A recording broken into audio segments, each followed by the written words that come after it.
আসসালামু আলাইকুম। আজকে সারাদিন বৃষ্টি। সকালবেলা দোকানে যাব, বৃষ্টিতে ভিজে ভিজে চলে গেছি। তো লাঞ্চের সময় বাসায় আসছি বৃষ্টিতে ভিজে ভিজা। তো বাসায় এসে দেখি পুষ্প নেই। তো ওদের বাসায় গেছিলো। তো বিকেলবেলা আসছে, আসার পর আমার জন্য স্পেশাল খিচুড়ি রান্না করে রেখে দিছে। ও জানে যে বৃষ্টির ভিতরে খিচুড়ি খাইতে আমি অনেক ভালোবাসি, এটাও জানে। এই জন্য আমার জন্য স্পেশাল খিচুড়ি রান্না করে রাখছে।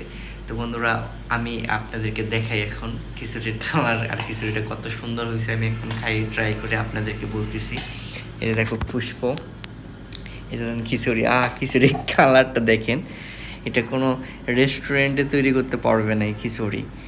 অনেক সুন্দরভাবে তৈরি করছে পুষ্পর হাতের খিচুড়ি, আপনারা বুঝতেছেন? হ্যাঁ, ও অনেক সুন্দর করে খিচুড়ি রান্না করে। আর আমার জন্য এই যে দেখেন সব কিছু রেডি করে নিয়ে রাখছে। হ্যাঁ, এতটা টেস্ট হয়েছে, ও আমার আগে খিচুড়ি খায় বয়ে রয়েছে। হ্যাঁ বন্ধুরা, কি বলবো আপনাদেরকে, ও আমার আগে খিচুড়ি খায় বয়ে রয়েছে। তো আমি বলছি, তুমি আগে খাইছো কেন? তো বলতেছে যে তুমি লেট হয়ে গেছো তোমার আসতে, এই কারণে আমি আগে খাই ফেলাইছি।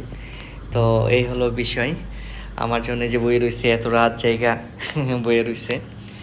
তো বন্ধুরা, খিচুড়ি কেমন হয়েছে খায় দেয়ে আমি আপনাদেরকে জানাচ্ছি। আপনারা এখন কমেন্ট করে জানান, আমি কমেন্টে উত্তর দেবো যে খিচুড়িটা খাইতে কীরকম হয়েছিল আর কতটা টেস্টফুল হয়েছিল। তো সবাই কমেন্ট করো, তাড়াতাড়ি কমেন্ট করো যে খিচুড়িটা কেমন হয়েছে। তো সবাই ভালো থাকবা, আল্লাহ হাফেজ।